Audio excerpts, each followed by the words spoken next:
The legislature was carefully crafted to 22% inflation rates as of April this year. What does that say about where we are as a country? I think Nigeria has resorted to being resilient. The National Assembly is something that must be gotten right. Before you call a police station, before they even leave, they'll take permission from. I don't think there's really anything on ground to improve. We struggled, as to strike. The Minister of Education volunteered and said, give me 2 weeks. It was a lie.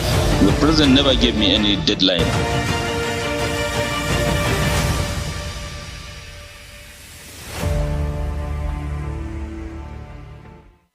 Welcome to Global Morning here on Welcome to the AM News. The death toll from flooding. Most time our politicians just bring in policies too, for sure. Incidentally, we have several more stories. the legislature was carefully crafted to 22.2% inflation rates as of April this year. What does that say about where we are as a country? I think Nigeria has resorted to being resilient. The National Assembly is something that must be gotten right. Before you call a police station, before they even leave, they'll take permission from. I don't think there's really anything on ground to improve. We struggled, as to The strike. Minister of Education volunteered and said, give me 2 weeks. It was a lie. The president never gave me any deadline.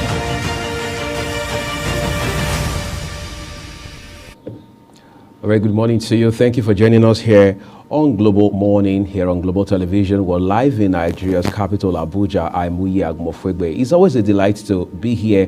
It's a great day. History is in the making, some would say, but basically the idea is to just help you make sense of all of the happenings around us on a global level, of course, beginning from the home front. Thank you once again for joining us here this morning. We would like to first just to remind you that this morning, the President and the Commander-in-Chief of the Armed Forces of the Federal Republic of Nigeria, His Excellency Bola Ahmed Tinubu, gave his very first broadcast, live broadcast that is, today, and he talked about a whole potpourri of issues from democracy as an institution that needs to be jealously guarded like a piece of jewel, to issues around the fuel subsidy, the impact it's having on the economy and by extension Nigerians, and what his government under his leadership will do to, in his words, pay back in terms of investment, massive investment in infrastructure, including education, roads, and so on and so forth, healthcare services. All right, he talked about all of that. Then he also talked about the struggle that led to today. It's been 30 years exactly since the annulment of the June 12, some people say the infamous June 12 annulment of 1993. I know people who were born around that time, most of whom today are married and raising their own families. So it's been a long, long time coming.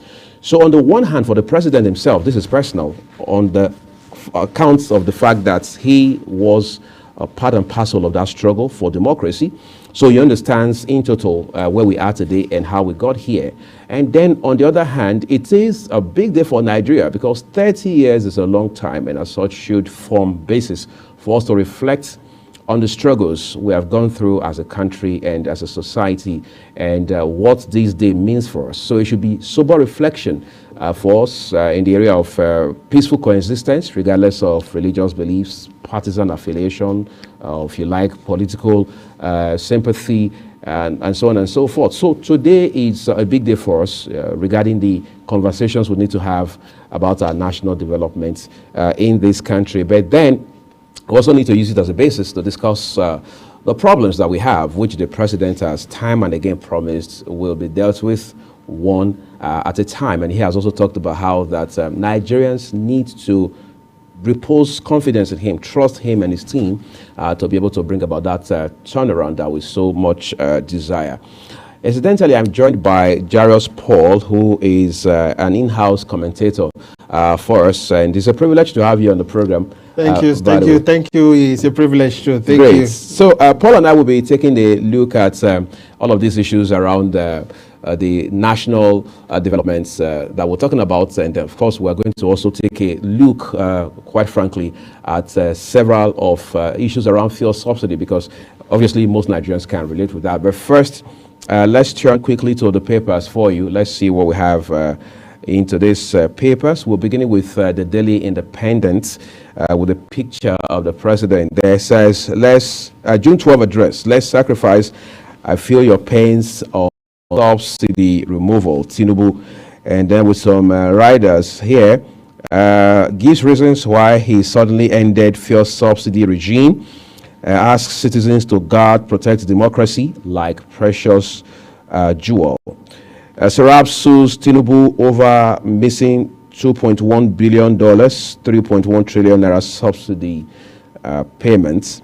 Okpadokun Osage blame military poverty over democratic backsliding. 10th House of Reps. Batara Gadgi withdraw from race. Back Abbas. June 12 annulments, a tragic mistake. Jerry Ghana. How red tape court held up controversial Nigeria Air project. And then with a few riders there, ministry engaged post holders on 3 months contracts only. Stakeholders describe exercise as national disgrace. One probe.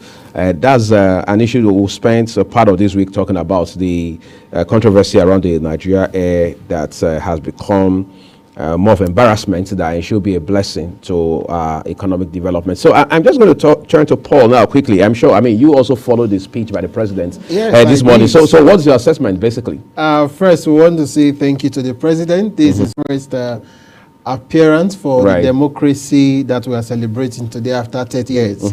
The president has made commitment thus far. He has talked about we should bear the pain. Yes, I believe Nigerians are bearing the pain already since May 29th. We are bearing the pain and looking down to the masses. I will not say ordinary masses now. To the masses, the price for goods has increased. The service as well has increased. That's the pain that we are bearing. But let's back it up to the promises that he has made: infrastructure, education, healthcare. Nigerians, I believe, over the years, we've had promises from leaders, from president, from governors, from senators, from councillors, and all that. But let us see things begin to count. Let us see that decisions made by government officials are not political or for personal gain, but for the interest or for Nigerians. So until we begin to see things count, that's when we begin to understand the importance of the fuel subsidy removal. But if not, there will be a doubt, or like this is a political move. We applaud the president for taking that action May 29th at its stand, but let us begin to see action. Let us begin to see results behind every statement. In other words, the president must take initiative to begin to match word with action. Yes, he has talked about education. Over the years, you agree with me that Nigerian education is something else. He's talked about healthcare. You can't even go to some public healthcare. Some, like the one occasion I had, my wife was put in birth, and a man brought the wife down, and they told the man, we don't have lights. So the man went to bring his generator to power. In the 21st century. Yes. So let us see his move. Let us see his innovation in the healthcare. He has talked about transportation. Now people can hardly move from one place to place. I drove into the fuel station about last week. I was asking them, do you have fuel? I say, yes, we have fuel, because there was no kind in the petrol station. So let us begin to see things. Let us begin to see that government officials' decisions are for the public interest and not for personal or political interest. Right. Yes. And the president even did, I mean, he made a very salient remark in the course of his speech, and he said that we must put national interest before our personal interest. And we are going to hold the president to account on that one. We are going to hold him accountable, because he's got to lead words. by example, and he has promised that he would lead from the front. You're right. All right, so let's turn to the Guardian newspaper quickly. 30 years after, pro-democracy activists remind Tinubu of June 12 ideals. And like I said at the top of the program this morning, I mean, he was a part and parcel of that whole journey. So he understands end to end what the significance of June 12 is better than most people who are in the fray politically today. Daunting expectations from Shonubi as CBN house cleaning begins. Bureaucracy, shoddy preparations, stall Nigeria Air certification in stage 1. All right, that's a story on page 3 of the Guardian newspaper, so be sure to look it up. And then when you look above the nameplate, or just beneath the nameplate of the Guardian, it says 60 years after, reality of United Africa hampered by xenophobia, says June 12, Tinubu admirers and critics.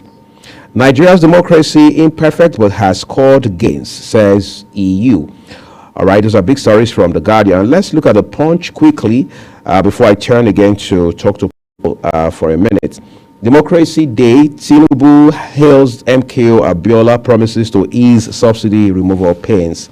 Court stops EFCC, ICPC, DSS from arresting Yari. That's also a story on today's Punch newspaper. Then just beside the name plates of the Punch, DSS seizes Emefiele's passport, plans home office search.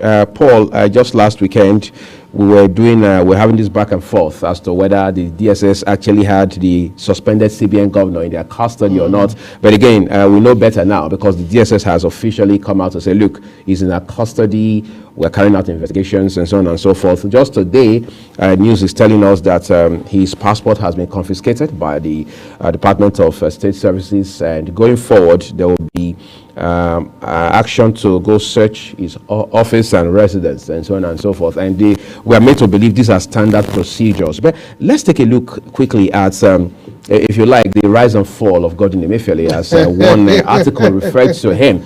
That's not our opinion here at Global Television. Yes, but the man has had his time as CBN governor, and we've seen he has received accolades, and he has also been bashed over certain policies that the CBN has introduced under his watch. What's your assessment? First, I will not say it's a bad one for, like you said, the rise and fall of Emefiele. But I will say, if you are coming in as a public servant, you are accountable for every action that you make. That's right. Unfortunately for Emefiele, he's ending like this in a ridiculous way. Apparently, he's subject to scrutiny. Looking at the fight, the bottleneck that he has experienced, and his boldness online that went on viral, claiming that whoever that want to arrest him should come and arrest him. Whoever that want to join him, I wouldn't know if he was talking to the president now. I wouldn't know, but I just believe that no man is an island, and he should be accountable for every action that he has made in the past. Looking at the new Naira note, and you agree with me that somehow political. Statement to me, somehow political, and even when they were telling him why not have a redress on this, it was a no-no for him. So I think this is a big lesson for the CBN, the acting CBN governor now, to begin to see those steps that Emefiele took that is kind of a problem for him now, and a step that he should take. And even when they were telling him the new Naira notes, let's make the old Naira note legal tender, he refused. So I don't think this is news. Right. He must have seen this coming. He must have seen this coming. So you're not surprised at this, are you? No, I'm not surprised, because even you could hear the president now during his campaign. People are sabotaging my efforts, and they're undermining my ambition. Exactly.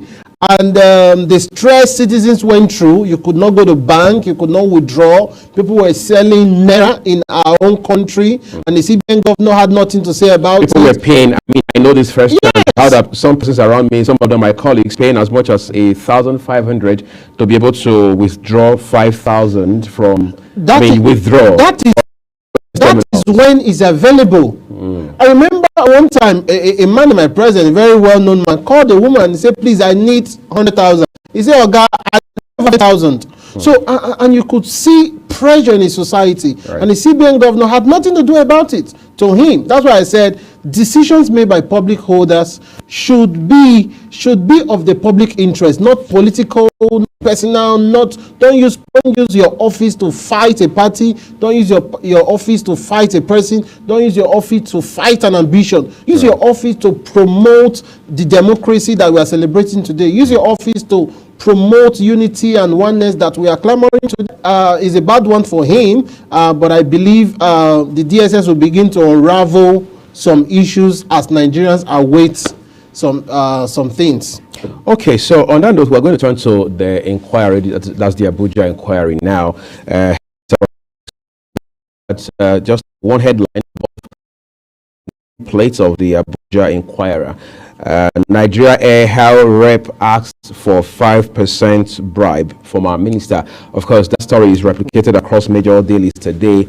Allegation by the immediate past Minister of Aviation, Senator Hadi Sirika, accusing a member of House of Reps of how that he had asked for bribe. That's the word he used, and he said that bribe in context was a 5% stake in Nigeria Air. But then that is still under the lenses right now because that allegation is weighty, pretty weighty. So it's going to be your word against my word. But then I'm sure those at the House of Reps should know better how to get around this. And then, of course, law enforcement should also take action in that direction. Nigerians have spoken out against this move. Some of them say, look, you had enough time to address this issue, but you had to adopt the fire brigade approach, as they call it, 11th hour approach to the Nigeria Air issue, and now it has become more of an embarrassment than it ought to be an advantage, at least for the aviation space.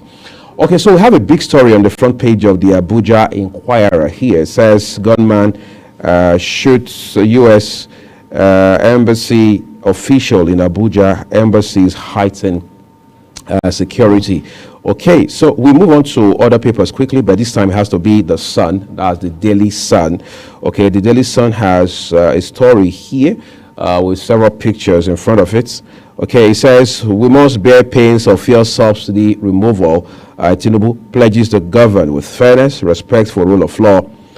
Democracy in bondage in Nigeria, ex-VP. Gains have not been exploited by leaders, says former military president. Okay, so you can read that up for yourself as you make progress into this very promising Monday. All right, let's turn to Daily Times. The Daily Times newspaper here also has its own big headline: Ethno-religious issues top Senate presidency tussle. There will be religious crisis if Akpabio loses. Once VP Shatima. Okay, Muslims can't be numbers 1, 2, 3, 4, 5. Clark. Okay, and then if you look at the right-hand corner of the paper today, it says 3 cops, 7 others arrested for alleged murder of witches.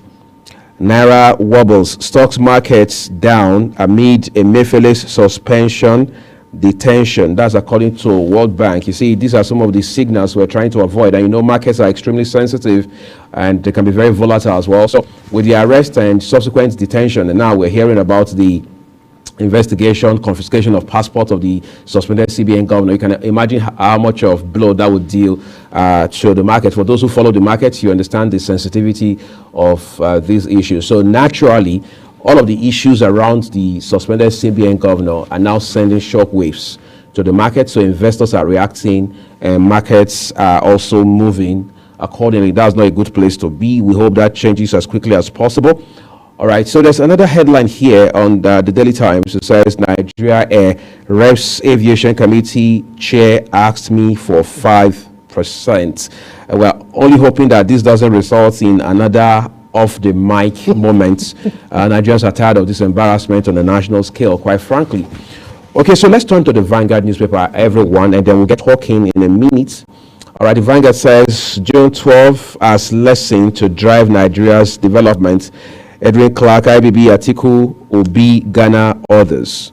All right, it says don't take democracy for granted, Tinubu warns. Paul, let me talk to you again for a second. There are people who now say that this democracy is not working as we had expected. They're saying we ought to move faster. That's on the one hand. But you also have this other collection of people who say, well, we're just been here for this, the 25th year of uninterrupted practice of democracy in Nigeria. And they are saying, let's be realistic. There's no basis, logically speaking, to compare democracy with that of the US. Because one, they say, our environment is peculiar, whether it's our political space, whether it's our socio-economic space, all right, it's all peculiar, different from that of the US. And they also say, more importantly, the US has done close to 300 years practicing democracy. What's your sentiments around that? The truth is, we are trying, but we are not there. Okay. But are the gains commensurate with the amount of time we spent practicing democracy? I would say no. We could have done better. We would have done better. Let's look at the last election. democracy is not religion. Democracy is not ethnic group. Democracy is not personal interest. Democracy is for everybody. Democracy starts and ends with the people, not a particular group. If we're saying we are practicing democracy, there should be a roadmap that is leading us to a successful time where we say, oh, we are really practicing democracy. Democracy that we are doing is look at elections that we hold in Nigeria. You could barely feel democracy. Look at the election that we did the last time. You are seeing tribe, you are seeing ethnic, religious crisis, you are seeing even the last time, last week, the former governor of Kaduna State, El-Rufai, flaunting on social media that the Muslim ticket, he has practiced it in Kaduna State for years, that his aim is to take it to the federal level. Now, are you saying that is democracy?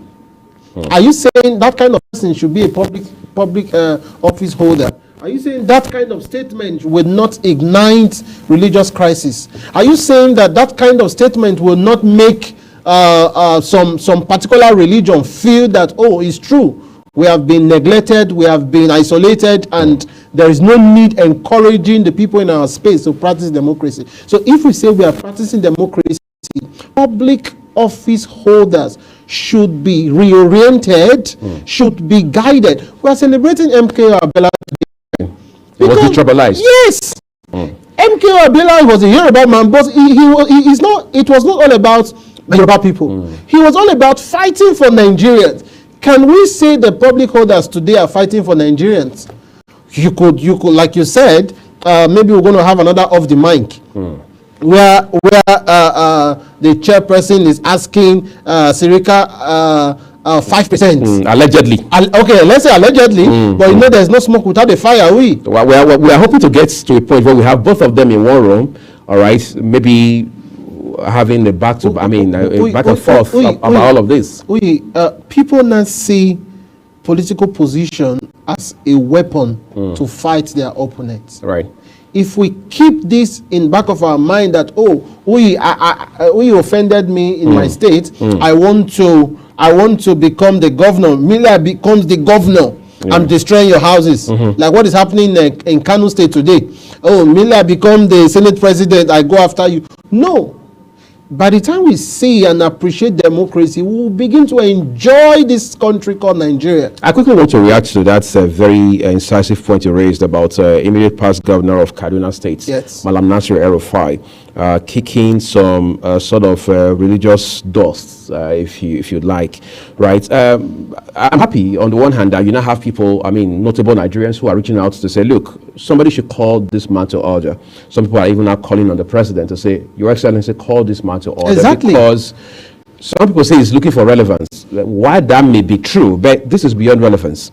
The country is bigger than any one politician. The country is even bigger than the president. And in the president's speech this morning, that much was made clear. Because we're all here talking democracy now because we have a country. So if we destroy that country, for example, on the basis of the rhetorics that, an otherwise gentleman like former Kaduna State Governor El-Rufai is now pushing, then that means there's a problem. All through my undergraduate days, my closest friend was a Muslim, Hausa man, right? Jibrin Abbas Kabiru from Kano State. We're so close that my friends and I would joke with him to say, when you're getting married, we'll fly into Kano for your sake. We're that close. So when you find an El-Rufai, for example, coming in between like this, so you're asking yourself, what does it do to the relationship I've cherished over time with Mr. Kabiru, Jibrin Abbas?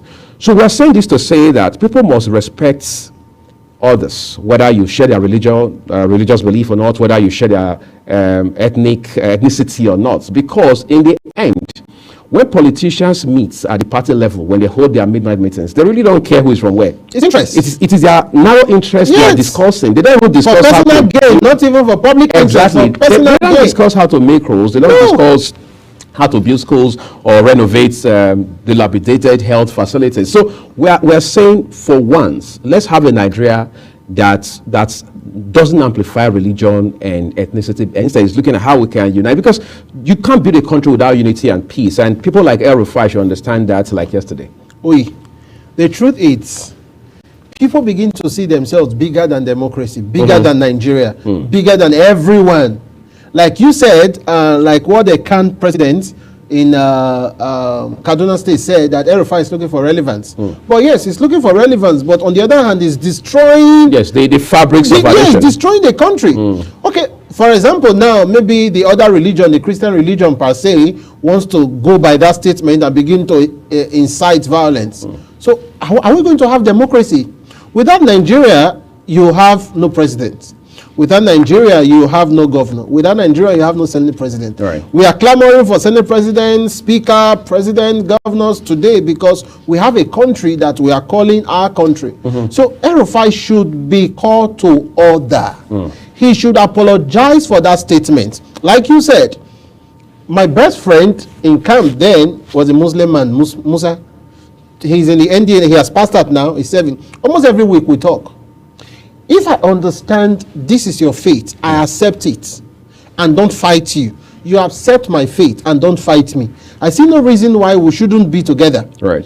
Even if you are Yoruba man, in the same Yoruba state, you have different beliefs. If you are a Lagosian, like what happened in Lagos, that people are clamoring, Lagos State is not for everyone. No, Lagos State is for me. And the new speaker of Lagos State, Obasa is coming now that the laws that are going to be made in the house is going to be for the interest for the Yoruba people. Come on, we can't continue like this. We can't be driving people from a state. For example, if we have only Yoruba people living in Yoruba land, only Igbos living in Igbo lands, only the Edos living in Edo land, even you will not enjoy your state. Right, true. So the beauty of every state is the coming together of different religions. Like you say, we're better together, right? Yeah, we're stronger together. All right, great. All right, so we're going to take a break soon, but let's quickly, before we go on a break, let's look at a few headlines more from today's Vanguard newspaper. Right-hand side of the Vanguard front page, it says, failed transactions, banks, others, trade blames. As customers' agony persists, fear subsidy, school owners groan, seek government's assistance. All right, economic uncertainties, insecurity drive up life insurance. Okay, and what else? NMDPRA accuses ExxonMobil of oil theft. And then there's one at the very foot of today's Vanguard newspaper, left end corner of it. 10th Senate plots to stop Yari thickens as more senators back his ambition. Okay, everyone, we're taking a break quickly at this point, and when we return, we'll look at a few more papers for you, including business stories from Business Day. Not forgetting sports, by the way. We're back shortly. Stay with us. Welcome to Global Morning here on... Welcome to the AM News. The death toll from flooding. Most time our politicians just bring in policies too, for sure. Incidentally, we have several more stories. The legislature was carefully crafted to 22.2% inflation rates as of April this year. What does that say about where we are as a country? I think Nigeria has resorted to being resilient. The National Assembly is something that must be gotten right. Before you call a police station, before they even leave, they'll take permission from... I don't think there's really anything on ground to improve. We struggled with ASU The strike. Minister of Education volunteered and said, give me 2 weeks. It was a lie. The president never gave me any deadline.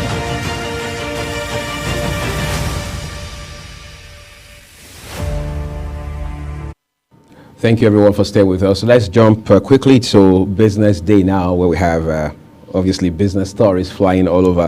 All right, but the biggest one on the front page says Naira weakens by most since 1999 under Emefiele. Okay, that's a big one for us. It's a star story, if you like, on today's Business Day. New Electricity Act, game changer for renewable energy. Obviously, that's the direction.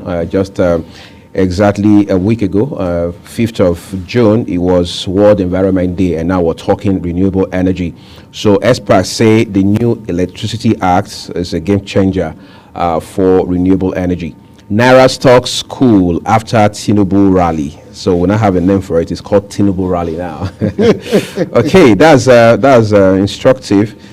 All right, so we take a look at two more headlines from today's Business Day. 5 ways Africa can unlock interregional trade benefits. You can find details of that story when you turn to page 4 of today's Business Day.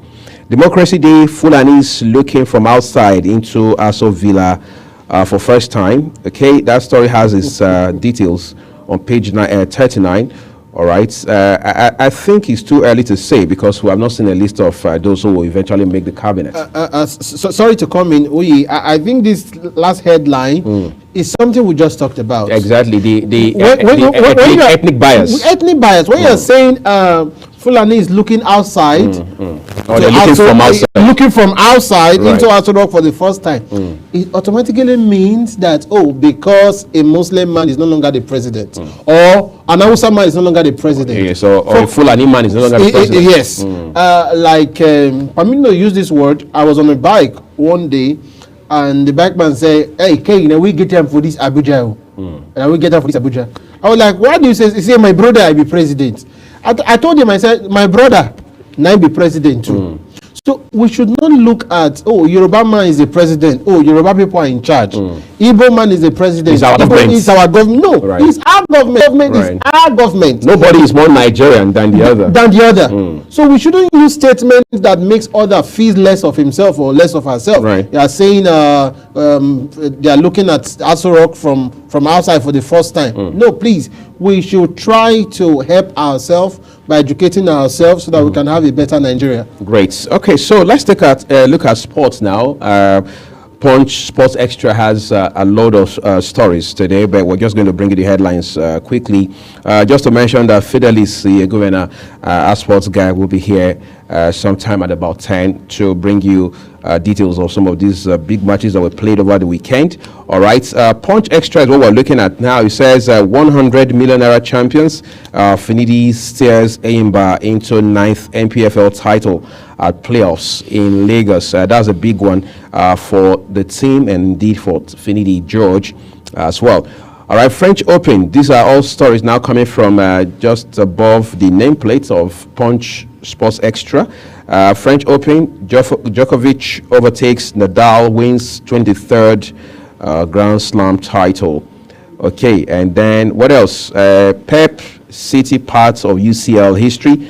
Osimhen to reunite with Garcia at Napoli.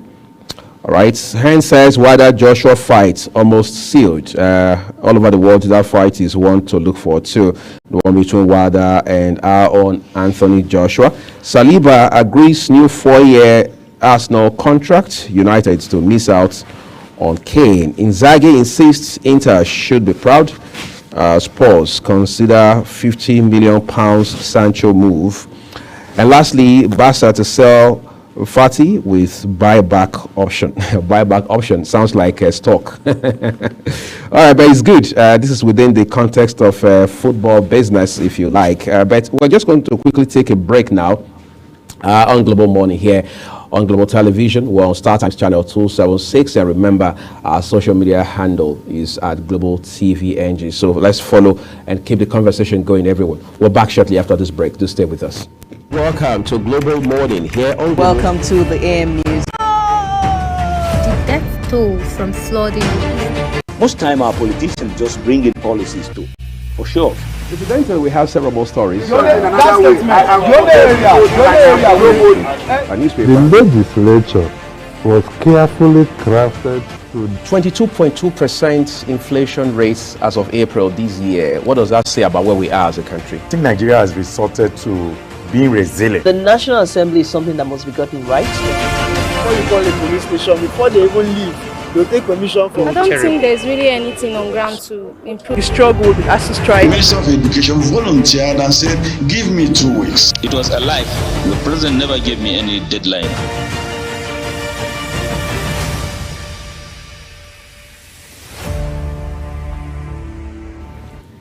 We appreciate you staying with us, everyone. As we begin to wind down this morning, remember that we have sports here for you, Talk Sports with Fidelis Yegorena. That will be at top of the hour. But Paul and I just want to take a few more minutes to look at what it has been like for Nigeria. Today is the 12th day in the month of June. It's been exactly 2 weeks today that the president, in the course of his inaugural speech, made mention of how that subsidy is gone. Some persons have said, look, that statement was neither here nor there. I've met with very brilliant, erudite, articulate economists who say that, I mean, they believe that that statement itself was not to say subsidy had been removed, that the president was only reminding us that there was an urgent need to remove subsidy. But you and I know that the rest is history now, because from that moment, it was a different kettle of fish for Nigerians and indeed for the economy. Today, we understand fuel sales for an average of 500 naira across this country, even though we know 540. Okay, maybe that is in some filling stations. Maybe that's the threshold. Yes. I've bought for 540. Yes. And one of my cars I filled for 13,000. Now it's about 42,000. The other for about 32,000. Now for about 80,000. So you could see why you are not seeing cars on the road. So apparently you are the one the president was telling to be patient. To be patient. Yes. No, we are all patient, because I believe you're also spending in transportation, do you? And be patient too. No, yes, I'm naturally a patient person, but lately I see that my patience has become elastic. We're stretching it. Be more patient, because someone was telling me she entered from Kubwa to Area 115. From Kubwa to Area 1? From Kubwa to Area 115. That's regular transportation. Regular transportation. Not the normal e-ride. And someone told me that he booked an Uber. What he saw on the app was 27. So when he called for confirmation, the person told him, "Madam, you are paying 37." See, why? He ended the call. Right. He called somebody else again, the same 27. Called for confirmation 3738. He said, "Oh, okay," because he needed to go to work. The Uberman came. "Okay, put on your AC." He said, "Madam, without AC." Right. So you could see that we need to be patient, hoping that this decision is for the interest of Nigerians, not political, not personal, not segmented group interest. It's for the interest of Nigerians. We are patient. In your words, our patience is elastic, so it goes and goes. But the president should not discourage or discourage Nigerians when they are patient. We shouldn't take Nigerians for granted. Nigerians have been taken for granted for so long. And in the speech of the president this morning, he highlighted some certain things, the 2023 elections. I believe he wants to look into what really played in the 2023 elections. He talked about the subsidy removal. He talked about we shouldn't take democracy for granted. I believe he's talking to some persons that thinks democracy is for me, by me, and all about me. Talk about the rule of law. And people are beginning to raise an eyebrow for the judiciary system, saying judicial now is for a particular set of persons. So for the president to talk about all of these, it means that, these things have been key issues to him. We talk about heroes of democracy. I believe we are celebrating them, talking about the sacrifice of MK Abiola. So some of these things that the president talked about, we have heard them. We want to see them. We want to behold them. Some are saying the president may go back in the fuel subsidy. Some are saying no. But if no, some are talking about minimum wage. But not everyone is a government worker. Right. So if I am not a government worker. So if the government is considering increasing the minimum wage for government officials, what happens to those in the private sector? What happens to those in the private sector? Because they are still spending more. They are still spending the same. Some government state now, I think Edo and one other state, Kwara, come 3 times a week. The other 2 days you come to work. But in the private sector, your boss will not allow that, may not allow that, because he is paying your salary from his pots. Maintenance fee from his spouse is not a government establishment. He doesn't get subvention. Yes. So, in as much the government is looking at civil servant, they should also looking at private ownership. How do you create or provide palliatives for private ownership? Because if you now provide a good environment for the CEOs, it will go down to their staff. But if you don't do that, definitely you don't even discuss that. Sure. So we are waiting the outcome of these decisions that has been made by the president. Kudos to him. Some have said he's the only president that don't have a cabal, that won't welcome a cabal, that doesn't have a godfather. That doesn't have a godfather. We like that because we don't want a situation where the president will say, "I'm not aware." So he is aware of this fuel subsidy. He is aware of the CBN battle. He is aware of the Senate battle. He is aware of the rest battle. We believe he is aware. And we believe that the president today, that we believe that is a strong man in terms of political the will and intelligence to drive leadership. Intelligence. Some presidents have given him accolades for having meetings upon meetings upon meetings. He has met with the security chiefs and he has told them, please, let's take away this internal fight. Let's work together. Let's forge a common front. Let's share information. If the DSA is having an information, why not? Share it to the police. The police having a security information, share to the army, share to the navy. So let's come together. That is how we can. So we really give accolade to the president. We believe that Nigeria will be a better place. And like he said, the rule of law will be for everyone. The judiciary will be for everyone, notwithstanding your financial strength, notwithstanding situation. So, the president. All right, I'll tell you something quickly, just to add to what you've said, Paul. We're now seeing so much of support for the president and this, with regards to this policy, the fuel subsidy removal policy. We're seeing organizations, we're seeing associations, especially those within the oil and gas sector, also coming to throw their weight behind it. We have even seen the TUC just yesterday, for example, saying that, look, fuel subsidy almost sank Nigeria, almost drove the economy into the ground, and as such there's no better time to remove it than now. So going forward, the president has got a lot of support on that front. But then, people always talk about cabal in different industries, and they say the cabal in the oil and gas sector, that is the oil and gas sector, is probably the strongest of all the cabals. Even politicians talk about cabal. Right. Yes. So do you think that could pose a challenge for the president with regard to fuel subsidy removal? Like we said earlier, this president we know is not a president that we even give. Right. He is the cabal. He is the godfather. I believe he's hardworking with what we have seen, having meetings upon meetings. I don't believe getting to the heart of the issues. Yes, he don't want to hear. He wants you to bring the issue to the table. He makes his decision in front of him. And one of the features, one of the willpower of every leader is ability to make instant decision, not sleeping over it and over it and over it. So we don't believe that. I don't believe that the president will give a chance for the cabal or the supposed cabal, if there are any, to take a place in this government or in the affairs of the nation. I was talking to somebody over the weekend. I think that was on Saturday in particular. I said, for whatever it's worth, the president realizes without being told that he has a point to prove, and the point is that several persons had doubted him in the months leading to the election, even up to the election. All right, so he needs to prove a point. Exactly. Yes, he needs to show them something otherwise, something contrary to what they had believed about him. Yes. He needs to remind them that if he could do it in Lagos between 1999 and 2007, he can replicate it on the national level. Exactly. And now he has people he has groomed between when he left office and now. So I'm sure some of those persons will join his team to provide leadership. And he's a man who leads from the front. He's a man who sees possibilities where some people see none.